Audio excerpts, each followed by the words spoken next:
and welcome back to The Trail, a college baseball recruiting podcast. My name is Trevor Powers, and I am joined, as always, by co-host of this podcast, Sam Sharf. Sam, we're in the fall, right? We're in the thick of it, so obviously some updates and some things that are going on in the recruiting landscape as it is an active recruiting period. But we have one specific, really big event coming up next week that we're going to talk a lot in detail about today in Perfect Games WWBA Underclass World Championship. But first, how are we doing today? Enjoying this nice Friday before I know things get crazy for you? For sure. Looking forward to covering a lot of good conversation here on the pod today. Definitely right in the thick of the fall recruiting period. So exciting time for a lot of players, and looking ahead to WWBA Underclass next weekend. Looking forward. I'll be down in Fort Myers myself, and it's always, I think the priority in terms of fall recruiting. Yeah, definitely. And let's get into the conversation then. I mean, when we talk about it, especially when we look at where the value is in the recruiting process, right? I think WWBA Underclass World Championships is probably where the most comes from, at least from a national and from especially a Division I perspective. So obviously we're just going to kind of sit here and for anybody that's heading to the event and just talk about the to-dos, right? What are the things that we should be making sure, the boxes that we should check before we head down to Fort Myers, Florida, and have the opportunity to get in front of these coaches? Because at the end of the day, if we think just by playing on Field 1 at JetBlue that some college coach and our college opportunities are going to come from that, with no contact, with no communication, with no establishing with college coaches before we get down there, well, that's an interesting conversation that we can have for another day. So when you talk to some families and some players that are heading down with their teams as they get closer to this event, what are the things that are the must-dos, especially as we are here now roughly a week out, and making sure that we set ourselves up for success when the moment comes that we do step down there in Fort Myers and start playing games? Yeah, absolutely. I think this event is really conducive to recruiting and as a player getting a chance to play in front of schools, right? Everyone across the Division I landscape right now is still recruiting the 2026 class. So you get a large population of college coaches from, the Power Four, mid-major, even into some small conferences that are really at the beginning of evaluating and then moving into the offer stage with this class. So you're getting a big cross-section of college baseball, which makes it super valuable for the players that are traveling down there, provided that you're ready to be recruited by one of those types of Division I programs at this point in your trajectory. From there too, I think just the way that the venues lay out, you have, a collection of 4 or 5, facilities that are all within a half-hour driving distance, so it's easy for coaches to get around down there and pop into multiple places across a day and really be able to cover a good portion of the games that are taking place. So I think those two things add up to it being a player-friendly tournament where again, if your game warrants the attention of a particular school, there's a good chance that coach will be able to see you at some point across the 3 or 4 days down there in Southwest Florida. As a player, there's no doubt that you need to be, proactive heading into this tournament, right? There's 220 teams, so you can start to do the math quickly. That's a lot of players, right? That'll be partaking in this tournament. Keep in mind, like always, you need to be pinpointed in terms of the schools that you're reaching out to, right? And that starts with player evaluation, right? It's something that we talk about. It seems like on a frequent basis on the pod, but really having a good understanding of the type of schools that fit your game. And then while you're going to see this huge cross section of college baseball, being represented down there, really make sure that you're being proactive with the schools that make sense, both from a skill perspective and then, a recruiting footprint narrative, right? Hey, yes, maybe you want to go to school, right, in the Southeast, but, If one of those programs doesn't recruit a lot of kids from New Jersey, they're probably not coming to watch, two teams from the Northeast play a game down there, right? Coaches are showing up to a tournament like this with a specific game plan of the teams and the players that they want to sit on, and are going to prioritize that on their end. The one thing I always say in terms of outreach, with this type of an event is, make sure that you're trying to get that out at the beginning of the week, right? As coaches now start to plan, for how they're going to prioritize certain games across the schedule. If it's schools that, haven't had the opportunity to see you play, make sure you're including some game tape, right, or some updated skill work, for them to be able to jump in there and get a little bit of a look at your physical skill set, as a way to hopefully, garner some more interest, right, heading into this tournament. And then, have the schedule link in your email or however you're, going forth with this outreach. The one thing about WWBA down in Fort Myers is it's rainy season in Florida, so there's going to be some game time changes, some venue changes, whatever it might be. If they have that link versus you handwriting the schedule into the body of the email, it allows them single click to go in there and get the latest information in terms of where your team is now playing across a tournament versus having to send updates and things like that. Coaches know that there's going to be, some havoc as you work through this tournament, and they're used to checking the website and making alternative plans. So if you give them the link, they're able to get in there and very quickly find the information they need and hopefully get out to see you play. Yeah, that's actually a really good point there about the link rather than handwriting the schedule, because so many times, like, I don't know, I'm somebody that I like the visual of typing out the schedule sometimes and organizing it, but when there is delays and things like that, it's a lot easier for a college coach to be able to, hey, I remember this kid that emailed me who is local to us, and I really wanted to get out and see him play because I saw his game tape and liked him, rather than having to be like, what team did he play for? Was it this team? Was it that team? Yep. Where are they supposed to play at? It's like, oh, I remember the name of the kid in the email, punch that into your inbox, and then you're able to go back, just click on the link, and then obviously it's updated there. So you brought it up there. So I think the main thing is emailing and establishing contact. With an event like this, and this could be said for also WWBA in the summer, where it is more of a national recruiting event. You're going to see schools from Texas. You're going to see schools from out west. You're going to see schools from the southeast. You're going to see schools from the northeast, and it's a huge melting pot of college baseball representatives there. How do we strategize who to reach out to? What are kind of the things, the checklist that you would like to see, making sure that prospects reach out to the right schools? Because it's very easy, and I'm sure you've worked with athletes that have done this, and I've communicated with athletes that have done this, and you're getting, I sent an email to TCU, I sent an email to UCLA, I sent an email just because it's this big event and they want to go to these schools, but making sure we strategize, because at the end of the day, time is something we can't get back, and we don't want to spend time sending emails that may not be worth the time that it takes to type it out and click send. Yeah, absolutely. I said it earlier, but you have to be pinpointed in terms of the schools that you're contacting, both from a skill evaluation perspective, right? Not everybody can play in the SEC or the ACC.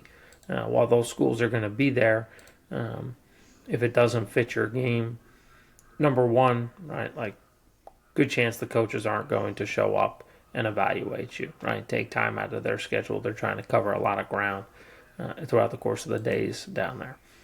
Secondary to that is, and I said this to players all the time, is it still has to work on a larger scale, right? So if a coach is able to come and see you play, but you're not capable, right, of being a guy who's an offer for them, really, what is the value in that? Ultimately, right, as you work through the recruiting process, this is about finding a fit for you, right? And in order to be able to eventually sit down at the table, with your parents and the other people in your circle and make a decision, you have to get to that offer point.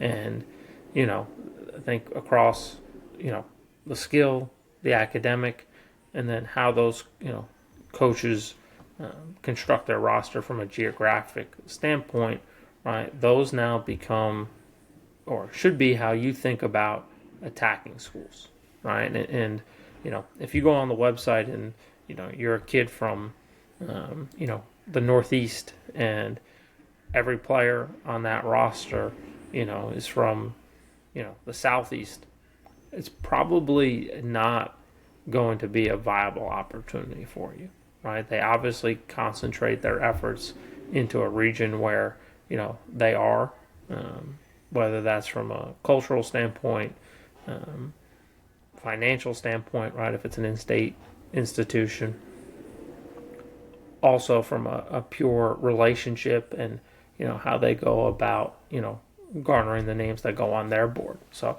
you need to think about all these things and really try and hone in on pursuing the places that are those fits, that have the viable pathway to potentially being an offer for you. Right, we talk about the fall calendar being so quick, and not to up the pressure on players, but this really is the seminal event of this period, and you want to maximize the coaches that you're getting in front of so that you're able to put yourself in the best place as a recruit during this time, right? And it's still early. I do want to say that, right? At the end of the day, there's still going to be 2026 players that take their recruitment into the following calendar year and have great success and find that home. But if you're looking to make the best out of the opportunity that's going to come about next week down in Fort Myers, being specific to the schools that are a fit right now is imperative, because that will also lead to kind of how you finish out your fall period, right? And some of the moves, potential next moves that might come out of a tournament like this. Yeah, and I want to talk about those next moves definitely. But the one thing I'll say is it's about being smart and strategic through the process. Like if those Southeast schools, those ACC, SEC schools, and you think you might be a talent, somebody's mentioned that you might be a talent at that level, go down and perform, right? Like this is a very coach-friendly event that if there's some schools out there that are the higher levels, they might cross paths and see you play and take that opportunity. But we don't want to spend time sending emails that are half-court heaves and Steph Curry three-point shots down from way back. Let's be strategic. Focus on the schools in your area. Make sure we're establishing contact. Make sure that. And if something, for lack of a better way of saying it, above that in your eyes in value comes from you going down and having a great tournament, performing well and standing out to the right people, that's just icing on the cake. But we want to make sure when we go to an event like this, we at least walk away with a positive step in the right direction, whether that's establishing contact, whether that's in a form of interest from a college coach, whatever it is. Let's take the safety net of being able to know that, hey, these regional schools that, Sam, who's my recruiting advisor, has told me that I'm a fit at and could be a fit at and he has connections with, let's send 10 to 15 emails to those schools. Let's focus on that. Let's do a really good job of establishing contact and getting our schedules to them. And if something outside of that spectrum of reality comes up from that, then that's great, right? That's just a win for you. But we want to make sure that we get value out of this because the fall calendar is so short, and making sure we don't have 6, 7, 8 more events to get through. We're already almost at the end of the fall recruiting period. So making sure we're strategic about that. So you mentioned next steps, right? I think that's a big question that a lot of people have. Okay, so I go down to this event. I reach schools that I think I'm a fit for. They seem to be interested. The first question I'm sure you get a lot is, what is genuine interest from these schools? How do we kind of trim through that process? And then also action steps, right? What are the action steps should I be doing? How often should I be contacting them? How often should they be contacting me to know if their interest is genuine? Should I be interested in prospect camps on campus, et cetera, et cetera, et cetera? So what's kind of the next steps following an event like this to make sure that we're continuing to put together that winning strategy? Yeah, absolutely. Well, I'll say this. The first step is to go down there and perform, right? And play at a high level, across the games that are going to be on your schedule, the 3 to 4 plus games that you'll have an opportunity to participate in down there. And then from that point is, see who follows up with you coming out of a tournament like this, right? Whether it's a text message, a phone call, a very specific email in terms of, hello, I saw you play down at WWBA Underclass. I'd like to set up a phone call. I'd like to get, the conversation going. Things of that nature are going to highlight, good interest on the coaching side. And, if those things are starting to matriculate for you, you're definitely starting to move ahead in the process in a good way. And, having those conversations will be very constructive. There's a lot of there's a lot of programs that have, camps in this October, early November period as we get into, recruiting quiet period that, could be good additional opportunities, right, to get in front of, those schools that have now, expressed some type of interest. I think the biggest pitfall for, players and families here is to get through WWBA Underclass. Maybe they did get a chance to play in front of a couple of schools, but the contact is either not there or very minimal. And, they want to kind of now pursue as many camps as they can inside of this fall period. And I would say, be strategic in how you're, moving forward with that thought process. It simply might be that it's just not your time in the recruiting process yet, right? Whether it's a skill evaluation that's coming up a little shy, maybe it's, a physical component of your game, whether it's, strength and size, or athleticism. So these are all things that use as, kind of benchmarks for yourself to be able to adapt your strategy, right? Certain players are going to, go down there and really perform, and it's going to be a launch point into the next phase of their recruiting process where you start to get more aggressive in terms of exposure to kind of round out the calendar year. Some guys, hey, if you go down there and you don't perform well, and maybe you just have a tough weekend at the plate, and that's a possibility, right? Hitting is hard, right? And I think we always try and keep that in mind. And maybe that's not a really good barometer on your play, and you want to kind of give yourself a secondary opportunity in front of a few schools. Okay, maybe that makes sense. But if you go down there and you think you're playing to the ceiling of your skill set right now as a player, and you had the chance to play in front of schools, and you're not getting that next level interest in terms of real outreach, right, that we just talked about, text messages, phone calls, emails, trying to set up those conversations, you're probably at a point right now where you need to go get in the gym and really think about how you're going to progress with your game that's going to warrant these schools to be, more interested in you as we start to get into the 2025 calendar year.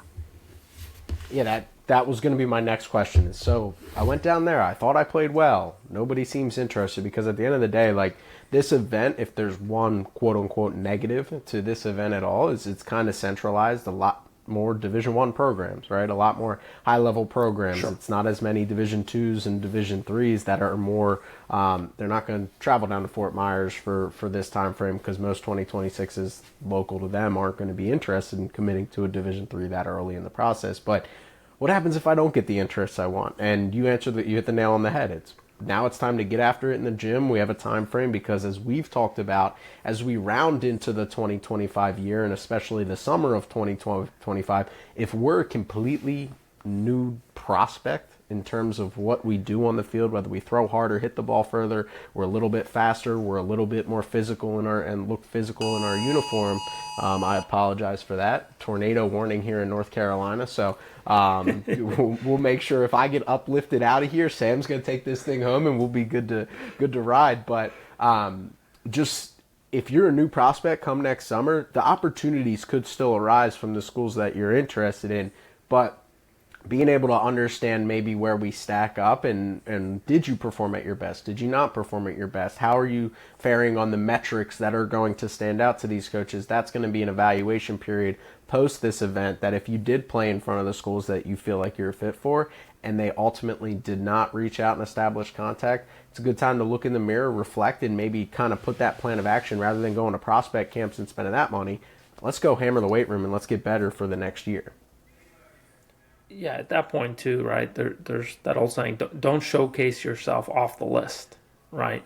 A lot of these programs are certainly going to be aggressive inside of this period, but it's not going to be the end of the recruiting process in this 2026 class. So you need to think hard about how it's best to proceed inside of this window at that point. Definitely. So any closing thoughts on WWBA, any points that we didn't hit that you want to make sure we highlight for anybody listening to this as they get prepared and ready to travel down to Florida? Yeah, I would just say on the player front, enjoy the moment, right? You can get a chance to go down there and play in some really cool facilities and some nice weather. For a lot of guys in the Northeast or Midwest, right, this probably be, some of the last games that you play in this calendar year. So go down there and compete, enjoy the moment, try and win some ball games, help your team, try and win. And, obviously you want to have fun and take in the time away from the field. But, right, if you're serious about, certainly trying to pursue college baseball at the highest level, this is, a great opportunity for you. And just make sure you're doing the things on a daily basis to show up at the field and be your best, from hydration to nutrition, sleep, all those kind of things. Understand you're away, you're out of school for a couple of days, you're with your buddies, right? It should be an enjoyable time, but you need to make sure that you're keeping the main thing, and that you're showing up every day to the field ready to give it your best.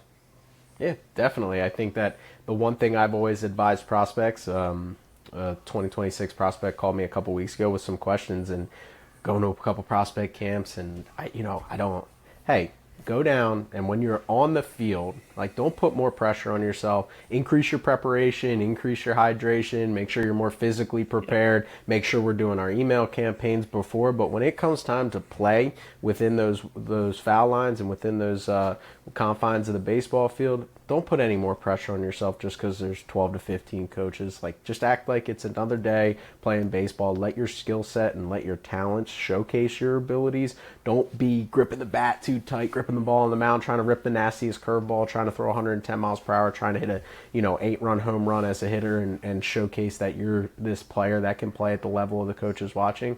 That's going to be a byproduct of being talented enough. And I've seen so many prospects struggle through the recruiting process because the pressure of having a college coach sitting there watching them then feeling like that's their only opportunity to stand out makes it 10 times harder, because this game's already hard enough. You mentioned it. You might not have a good week at the plate just because hitting sucks and it's hard. It's not enjoyable to do. So don't put more pressure on yourself than you already have. Focus on your preparation, increase your hydration, make sure you're eating right, make sure you're physically prepared. And then when it comes time to take those at-bats and play and perform, just be the player that you are and let your talent show through in that scenario. So definitely some really good advice there for anybody heading down to Fort Myers next week. Best of luck. Obviously, if you're listening to this right now, making sure that you go down and enjoy the Florida weather, especially if you're not from an area of the country that has nice weather in the next coming months. But Sam, last thing we're going to discuss a little bit today. Obviously, we've had a lot of listener questions coming in, so whether it's a listener question you guys want to reach out through exactly, it gives us more things to talk about, right? We're not sitting here, we can just talk about listener questions. So we do appreciate all our listeners that listen, but obviously the ones that give their questions, whether you want to leave it in the YouTube comments. We had a nice comment from I believe a 10th grader in San Diego. The father of a 10th grader said it was really good information. So we're starting to get to the point where it's national on Backside Ground Balls Media. But we also got one in the email at thetrailrecruiting@gmail.com. So shoot us an email if you want a question to come through. So I'm going to lay this scenario out. It's a two-part question. So first, we'll kind of hit this side. So this prospect is a 2025 graduate. He has a sitting offer from a program that he is definitely interested in. He's taken a visit. He's met with the head coach. He's interested in attending that school, but he's a higher academic individual, right? So he's in the fall right now. He's still interested in finding a higher academic program compared to the one that has a sitting offer from. What would your strategy be for a senior in the fall of his senior year who has an offer? So the safety net is there, right? Something to be proud of. We have an opportunity to play college baseball. We have a sitting offer, but we'd still be interested in finding the best fit for that prospect. Yeah, absolutely. Well, I would say this. First and foremost, congratulations on the offer that you have. The ability to play college baseball is a privilege. So you're in that really small percentage of guys, right? 7% of players who get a chance to play at the collegiate level. As it relates to the offer that you have in hand, I think it's really important to get a firm understanding of what that coach and program's timeline is for you to make a decision, right? Because you're going to base everything off of there, right? It sounds like this is a place that's, a quote-unquote committable offer, right? It's something that he would say yes to within the recruiting process. So I think you need to really, do you have 5 days? Do you have, a month? What does that look like in regards to how they foresee you making a decision or when they see you making a decision? If you have, more time here, across the fall period to pursue some other, potential opportunities. I think always the hardest aspect with the academic side of it is what does the family, right, and player consider high academic, right? Are they looking for schools that are, single-digit acceptance rates institutions where, the early decision deadline of November 1st or November 15th are kind of critical points because you need help with admissions, right, and getting through the door? Or are you, okay with somewhere in that, 20 to maybe 40% acceptance rate and you guys consider that a viable opportunity in terms of the academic scale that you're looking to pursue and how that relates to the type of schools that you're going to target ultimately. If you're a guy who still fits into, I would say, that upper echelon of academic schools, you have show ball coming up. Actually that same weekend, the WWBA Underclass is taking place in Florida. So you'll have some Division I, but then you'll also have some Division III schools from conferences like the NESCAC and the Centennial Conference and the Liberty League. So these are definitely, strong academic conferences with institutions that kind of fit that criteria that the family and the player might be looking for. That might be, something to look at and evaluate. And then you have a lot of these Division III schools, and that tends to be the level where you're going to get, more academic offerings compared to Division II, and then obviously Division I. A lot of 2025 recruiting has probably wrapped up at this point. Not all, but certainly most of it. But a lot of these Division III schools are hosting camps in October. So if there's a few that really stand out to you, I would, email them, get some video in front of them, and see if they're still recruiting at your position, and it might be worthwhile to do an institutional camp as well. Mm-hmm. Definitely. And the second part of this question is this prospect who obviously has a sitting offer and is in a fine position, right? He was a catcher coming into the year, right? Catcher with a really strong arm, athletic kid, also pitched on the side. Started to really focus on pitching when some people had mentioned that, hey, maybe I like you as a pitcher, right? Maybe you should start pursuing this a little bit more. And then puts that in a position where he was roughly, let's say, low 80s, right? More consistently. Well, as of late, and again, this is where we talk about progress isn't always linear. As of late, he's now seen a jump up in velocity. He touched 87, so now he's above that threshold of 85, sitting more in the mid-80s range. So we're talking again about a 2025 graduate in the fall of his senior year, same kid who has a sitting offer. How would you pursue marketing with that late development and making sure, again, that we cross all our T's and dot all our I's through the recruiting process? Yeah, without knowing too much of the offensive evaluation of this player, I would say catching at this point in the calendar is probably a tough route. It typically is a single position per class. So a lot of these schools most likely have that catcher wrapped up. When you look at it from a pitching perspective, right, there's going to be more opportunity for that position. So I think that should definitely lead the conversation at this point. If I were him, I would get some video of a bullpen. If you could have some, the radar gun in the screen, that would certainly be beneficial just to give coaches some verified velocity. If you have access to a Rapsodo or a TrackMan or, and be able to get some data to maybe send along with that, I think that'll help you generate some interest.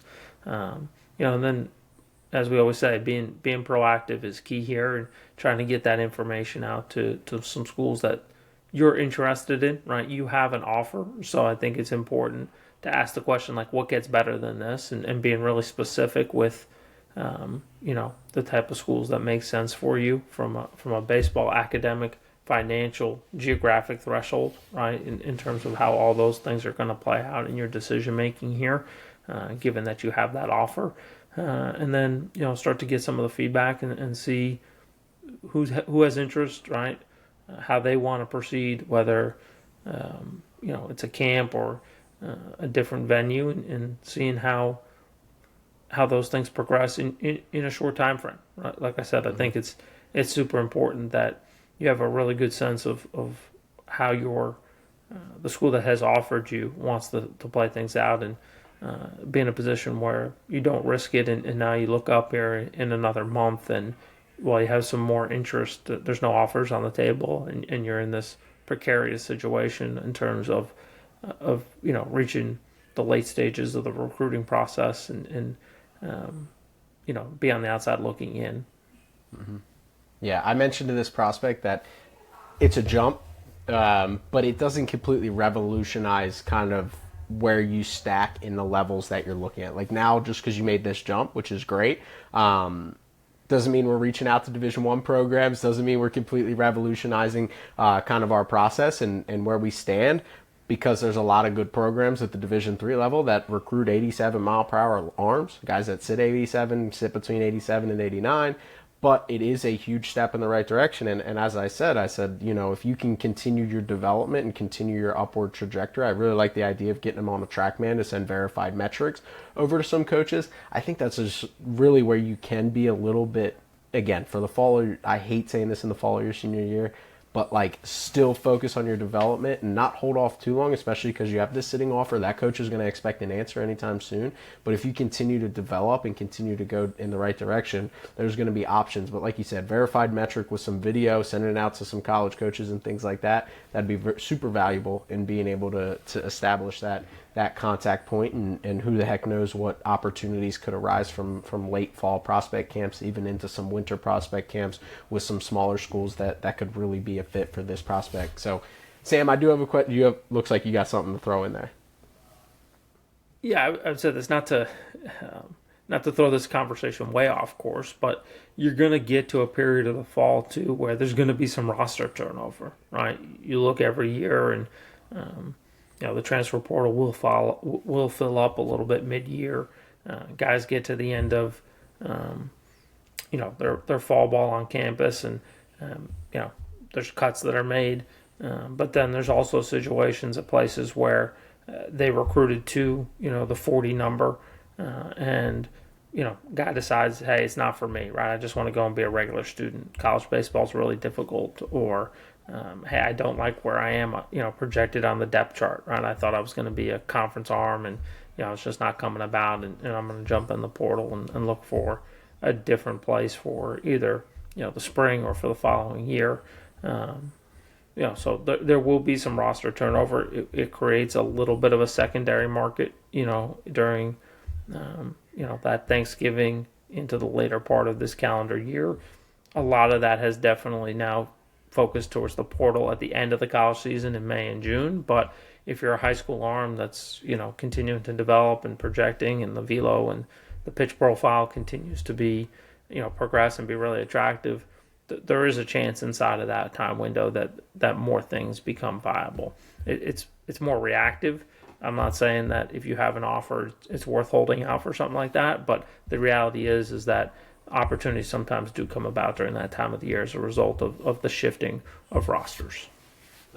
No doubt. So, Sam, we got a questioner, live listener. For those that do not know, we are going live on YouTube. We're going to start to go live on Twitter X coming in the next couple weeks. So, obviously, any engagement we can have. This is more big picture college baseball wise, and I'm actually going to throw it to you. I haven't been on the phone with as many college coaches as I had in the past couple months as this stuff was coming out, but our friend here, Canes Cats Heat 305, who has thrown some questions at us in the past, he asked question of both. Are the new scholarship rules going to be pushed back if they don't get passed by the end of this month, which is obviously right around the corner, 2 to 4 days away?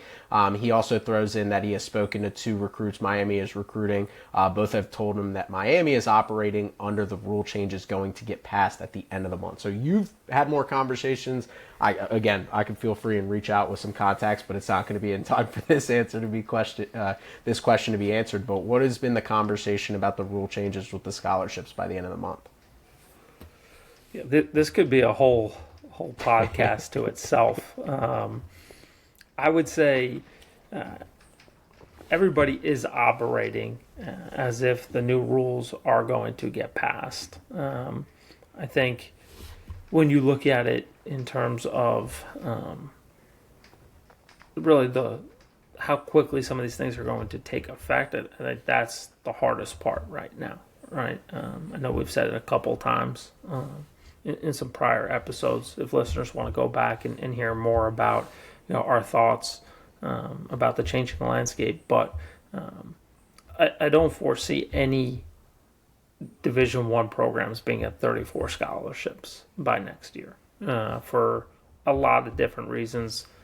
Probably most significant Title IX legislation, but I think as a recruit, as somebody who is in the midst of their process right now, you're getting a lot of different information, right? Some programs are operating with a significant scholarship increase. Some are trying to stay a little bit closer to that 11.7. So I think you just need to have a very honest conversation with the coaches that are recruiting you, get a sense in terms of how they are going to look at the next calendar year, right, with the progression of their scholarship allotment, what their roster might look like at that point. But I think the big thing is there's still some clarity that needs to come out in terms of how everything is going to be kind of put into place here with some of the new rules, both in terms of roster size, scholarship allotment. Hopefully we'll have some more clarity here as we get closer to the end of the year. Yeah, and Canes Cats Heat, as I'm sure anybody could imagine, he is a Miami fan. He says that he would be shocked if Miami passes 20, which from, I'm sure, Title IX and implications like that, but obviously being able to get the full scholarships and things like that for those guys, because tuition is expensive as a private school, I think is really important. Sure. So it's a good question, and obviously it's going to be fascinating. I deleted Twitter for this week to be more productive. I was pulling up Kendall Rogers to see if there's any updates. So obviously I'm sure the same way this had come out over the last couple months, it's going to be a sudden, but I would assume an answer is going to be by the end of the month from the conversations that we've had. And if you're a college coach and a college coaching staff specifically, you obviously have to operate under the lens of being safe and cautious. You can't be throwing around promises and things like that. So I think most schools are going to operate under the fact that the rosters are coming down. And if they have to make some adjustments moving forward with the fact that it's getting pushed back a year, they will probably do that through the transfer portal more than they will through the high school ranks. But maybe if there's some 2025s that they really, really like that are some late bloomers here, maybe that's a possibility. And then I think under the scholarships, they're probably going to, I would guess, operate at least somewhat in the normal range of what they've been doing in the past. And if there's a little bit of icing on the cake at the end there that they can spread around to some guys that they've been recruiting, that's a win for them. That would be my guess. But, you know, when you're recruiting and you have these high intense battles of the ACC and the SEC, you got to sometimes make some promises that maybe we've heard don't get held up. And it's more of a football thing, but I'm sure it happens in baseball as well, where these conversations go and promises are made and maybe they can't come through. At least there's legislation that coaches can fall back. Well, we thought it was going to pass, but didn't. We'll get that money to you your sophomore year once it goes through in 2026. I think that's all just nuanced conversations, but I think it is a fascinating. I've lost track of the calendar, and obviously this is a really big juncture because we're anticipating that this stuff is going to be put into place for the fall of 2025, which is now going to be less than a full calendar year for the start. Do you think, this is my question as I'm talking here, getting ready to wrap this up, do you think this is more likely that they push it to the spring as the decision day? So with the timing now being that you have to be at 34 for the spring, you think that this delay has kind of set that up for, because I know college coaches do prefer the spring because then they can still recruit normal numbers and then make cuts as they get closer to the spring? Yeah, I think it's trending in that direction in terms of that 34 number being the roster limit for the start of what will be the 2026 season. So, yeah, I think that's the direction that it's heading. But again, there's still some clarity that needs to be, given. Ultimately, I think coaches are also a little bit blinded by this too, right? Mm-hmm. They don't have all the answers right now, which makes it a really difficult dynamic for players, parents, because everybody's operating a little bit in the what-if scenario. So I think the coaches are doing their best to try and, balance, obviously, putting their program in the most competitive situation that they can in terms of roster structure, player procurement with scholarship allotment, and then, obviously trying to be responsible in terms of how that's being, communicated to the prospective players and how that's going to look, once they get on campus. Yeah. I think the point you make about coaches being blind by it is 100%, even the context that we have. And believe me, we've communicated. I've been on campus at schools like Arizona. You've talked with Power 5 coaches. You have really good connections as well. Like, they're as in the dark of it as we are, right? And when we ask these questions, they're come back to us going, man, I wish I knew the answer to that, and I wish I could give you some more clarity to go on and report with. So everybody's a little bit blind right now with it. Yeah, I mean, the other thing here is, obviously, we look at everything through the scope and lens of college baseball, but the reality is that, the legislation entails multiple sports, right? And when football's involved, right, that's always the priority, right? And they're getting, an increase in, scholarship as well. And I would venture to say that is the priority across athletic directors and administrators at all these schools, and how they're going to set their football programs up to be most competitive, and then the trickle down from there, and obviously baseball being involved. So it's a great thing for our sport. I know we've said that across a lot of these conversations. The popularity in terms of on campus TV viewership, the different TV contracts that are out there. The sport is growing. It's great. The increase in scholarship is long overdue. it's a great opportunity for players. But you know, I think it's just going to be a little bit of wait and see in terms of what are the specifics, how does the rollout come about, and what does that time frame look like for everyone involved. Yeah, and I think that's a huge point huge point to identify. There is the fact of the matter that this is bigger than just baseball. I know when Kendall Rogers' report comes out and people start to talk in the college baseball space of like, this is great, it's great on paper, and everything in college athletics is muddy, especially right now in the landscape that we're in, and being able to just get that through with all the other hoops that they have to jump through, and softball included in that, and being able to, you know, see that process through, I think is messy there. Another question here. We love this engagement here and stuff like that. So questions of both. Are players making more educated decision on their college choices now that the process is being pushed back from 7th to 8th grade to 11th grade? So Sam, you're definitely in the weeds a little bit more with this stuff and these guys. So what are your thoughts? I think it's definitely a huge benefit for the new rules that took place a couple of years back, in terms of August 1st being the first time that a player and coach can communicate within the recruiting process, and then, you know, obviously verbal offers being made from there. So I think that's been a huge benefit to players. You know, definitely more mature, more experience, have hopefully been able to see some different places in terms of some camps and some different things, you know, along the way that gives them information to making the best choice. I do think that there are still some players and families that get rushed into a decision because they get to August 1st, they get hit up with 30 to 40 schools reaching out, you know, coaches wanting to get them, you know, moving along at a pretty heightened pace at that period. You know, I think players and families fear a little bit that, right, everything that we're talking about, the transfer portal, roster size reduction, hey, there's only, you know, 4 to 7 spots for high school kids. I got to jump at it if I'm offered. So there's definitely still a little bit of I think, rush decision making at that point.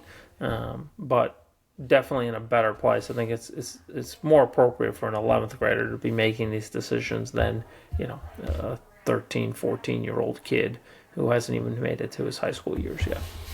I think the value in it goes both ways, right? Because how many times have we seen these relationships not work out because the coach has to make a decision on a 13-year-old, 14-year-old kid, that kid doesn't develop, and then the whole recruiting process, the relationship is burned, coaches are making decisions way too early, families are jumping on decisions way too early. Like, it's created a much easier and fluid recruiting process for everybody. Yes, does it get rushed at August 1st? But again, we've seen, you have a couple really good 2026 grads. I've seen a couple really good 2026 grads. You know, right? Like the guys that are going to end up at top 25 programs, Power 5 programs, like at August 1st of their junior year, entering their junior year, you know that player is a Power 5 caliber prospect, a top 25 prospect, just by how talented, how physical, and things like that. And I think that's the thing that it does go both ways for me, because now these relationships don't hit a roadblock at that 11th grade juncture where a coach has to pick up the phone, call said prospect that they've had a relationship for 3 or 4 years,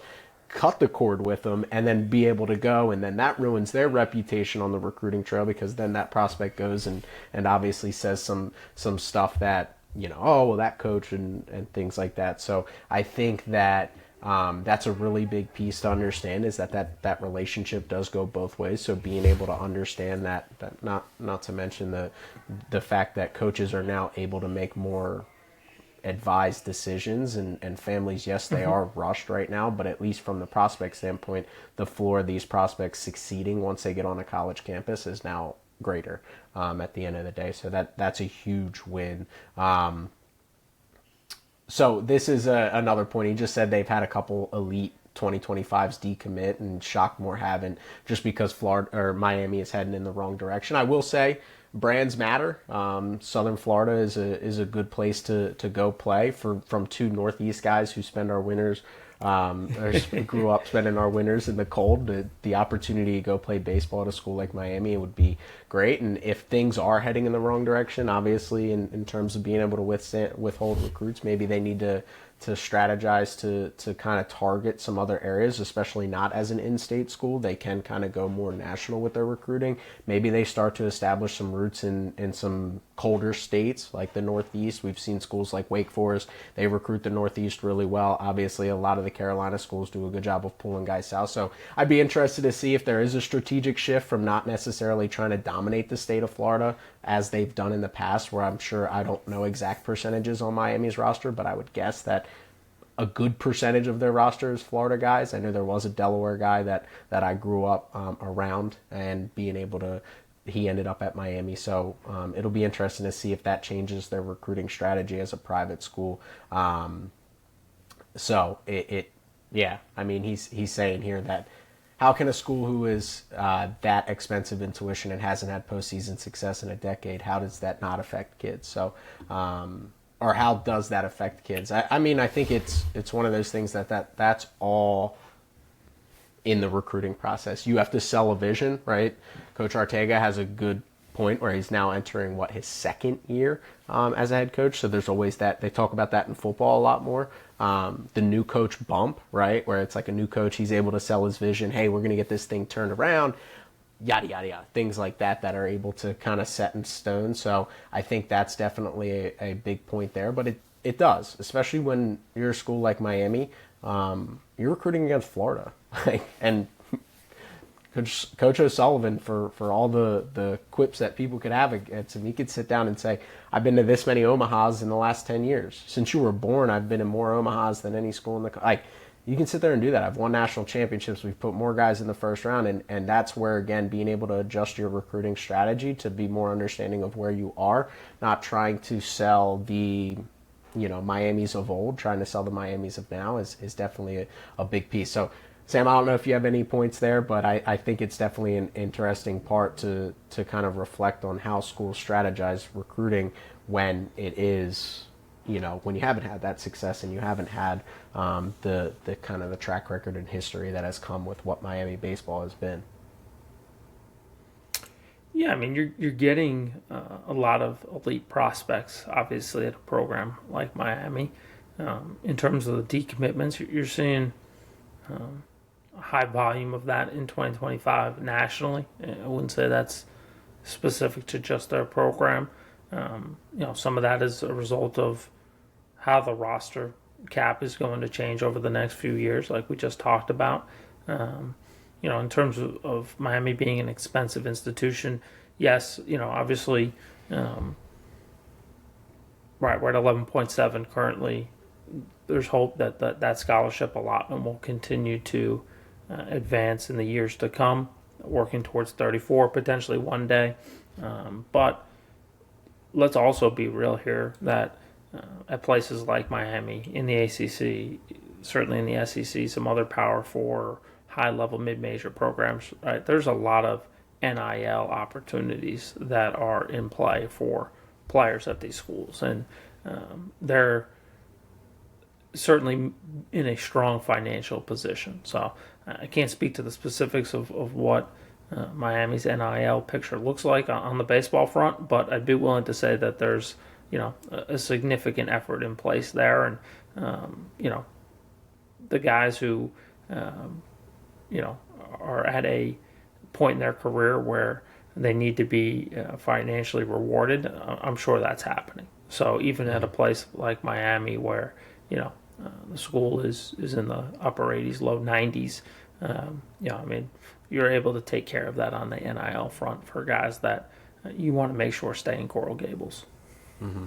Yeah, and I think that's, if there's anything to kind of circle here, and again, big picture wise Miami talk, obviously we could, that might be more Dan and I's territory once we get closer to college baseball season and we're breaking down stuff, and that is something that we can adjust, but I don't think talent's ever been an issue, and I'm sure for somebody, I feel like that's been a thing with Miami in all sports, right? Talent is never the issue, so making sure because that's the big thing. And Cat's Cane's heat here, and we're getting ready to wrap up here, but he mentions it. Development outweighs money, right? And that's the one thing with baseball is wholeheartedly true, that player development is the end-all be-all to success. Is recruiting a big piece? Yeah, 100%. But it is not as important as it may be in the other sports, at least from my opinion. You've seen schools like Wake Forest that are obviously can take a Rhett Lauder who has barely any offers. He's a first-round pick.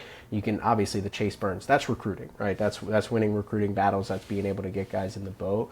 But it's not always a talent thing. If we can get the player development, like you see schools like DBU, you see these schools that put up high-powered numbers in offenses that don't recruit at the national level, who could probably go down to Miami and win a series.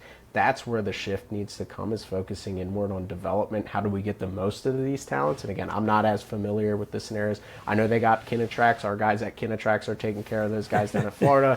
I know they're doing their things on the pitching side, but what's the disconnect there between talent and performance is that development piece. There's schools that always seem to churn out. Virginia Tech has never put up a bad offense, and it's not because of the weather up there in Blacksburg. It's because of that coaching staff and what they do offensively. Obviously, we mentioned Wake Forest with the pitching development. They could take any arm in the country and at least make them better. They might not be All-Americans, but at least make them better. And I think that's going to be the first thing that they got to make sure they get into place is how can we take development, making sure we're getting the most out of the talented guys that get onto campus, and then turning that into success on the field, which then translates to winning, and then you're starting to do that. When I've had conversations with college coaches, again, I'm lucky enough to talk to these coaches when we get on campuses and things like that. They talk about their facilities. The one thing, and this will be the last point I'll make, and then we'll wrap up here, Sam, the one thing that they always say is so many people talk about these pitching labs and these facilities for recruiting purposes.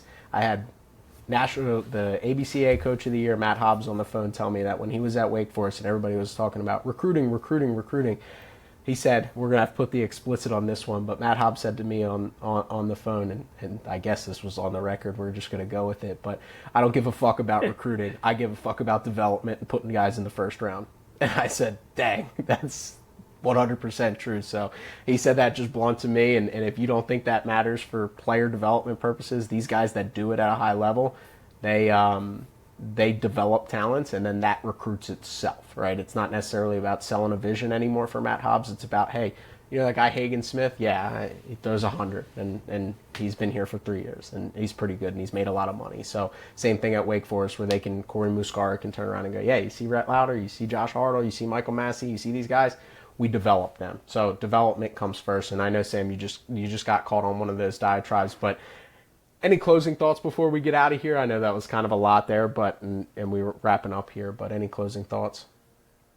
No, another great episode. Appreciate everybody taking the time to listen in, and to all the ball players out there, good luck here as you kind of work through the end of the fall season, and hopefully to continue to tune in and get some good information that helps you in your recruiting process moving ahead. 100%. Well, we appreciate it, all the listeners. Make sure you're subscribing to the YouTube channel. If you got any questions, make sure to reach out either in the comment section or at thetrail@gmail.com. And that'll do for this episode of The Trail.